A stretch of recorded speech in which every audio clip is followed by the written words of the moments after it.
So obviously that's something that can hopefully maybe kickstart the Komets here in the second half of the season this coming Saturday night. That game is at Bloomington. The Friday game and the Sunday game will be here in Fort Wayne. But looking towards the second half of the season, there are so many things that they can improve on. What, in your mind, is the biggest key to having a successful run? Because really, you take a look at the Evansville Icemen, they're not that far from catching them for that final spot there in the Turner Cup division.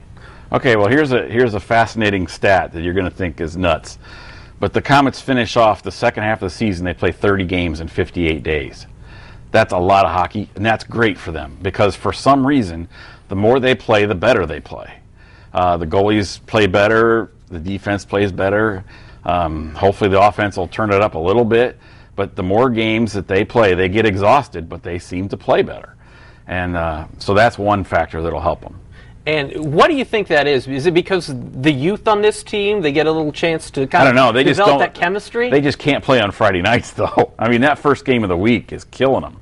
They're 1-8-2 right now on Fridays. I mean, that if you take that out, they're right in the middle of the pack, or at least they're much closer to the middle of the pack.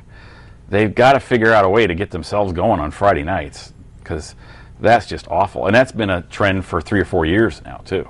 The final question, we talked just in general about what the Komets need to do. Who are some guys, or one guy, or maybe two guys that you think need to step up their game down the stretch and could make a real difference for this team? Because as I mentioned, Evansville's played more games than them. They're really not, they're only 3 points apart, 27-24. I mean, that's very doable to catch them and get a spot in the playoffs. Well, let's face it, Matthew Curto's got to step up. I mean, I think he's got the worst plus-minus on the team. He's been struggling to score.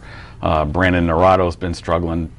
Brandon Naurado has been struggling to score for the Komets since he's not here anymore, but Derek Petrasso would be a good one to that would be a guy that would need to step up. I think Tab Lardner could take over and lead the team in scoring the second half of the year. He's got that kind of talent. Sean O'Connor's he's been up and down. I mean, he's got to get it going. Not having Leo there has hurt him too.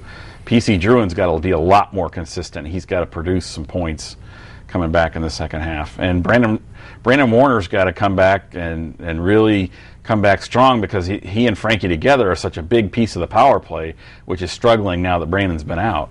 And he's got to come back strong too. I want to end this with one quick question, a rumor out there. Shaffy. Any chance we'll see him? I mean, he went to Kazakhstan at the end of last season, didn't finish the year in a Komets jersey. That was a chance for him to play for his national team, so you can't fault him for that. But he's an older player, and they brought back Colin. They've got Guy still on the roster. Any chance we see him in a jersey? Those guys were still playing, though. That's the hard part. I mean, it's going to take Shaffy at least a month to get into any kind of game shape because he wasn't skating over the summer. And if anybody could do it, it would be Shaffy because he takes such good care of himself. And his game is so much more cerebral and about hands than it is about legs.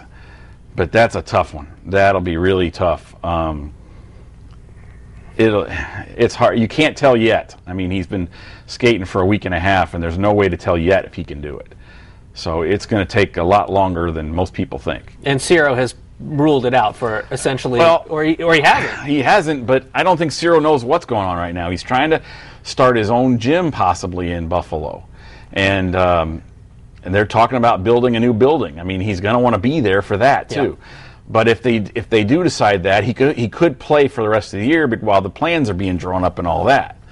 So it's kind of there's a lot going on for Ciro. I mean, you got to wonder for his sake. I mean, how much would his head be into the hockey completely because he's got so much else going on in his life. I mean, it's not a knock. It's just realistic.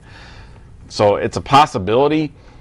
You know what? That's when I don't know that I would buy it or Mac. I mean, until you see the whites of their eyes type thing. I mean, there's just a lot going on in each guy's life right now. Yeah. So the rumor mill continues to turn. You never know who's going to turn up in a Komets jersey, but David Franke's going to do his best to get this team back on track. They brought in 9 guys already. I mean, it's amazing to me, and the most frustrating thing I think for a lot of the fans that I see is, guys come in and for the first 2 weeks they're flying out there. And I look at Artem Podshendlov, and he was just going amazingly fast. And now, a couple weeks later, he's kind of the same speed as everybody else. And you kind of got to wonder what's going on with that. I mean, and that's happened a lot this year. All right, so plenty of questions and plenty to look forward to as well as the second half of the season dawns on the Komets and here. I said Pachendolov with no problem too. I know, I was very impressed. There's a lot of consonants together. Yeah. Blake Sebring, he's a professional, everyone. Yeah, even though Brandon Naruto, yeah. We'll give you one pass. I'm sure I messed up more than that. We appreciate you logging on to Wayne.com for this edition of Inside the Zone. Blake and I will be back next Monday for another edition. Thanks for watching.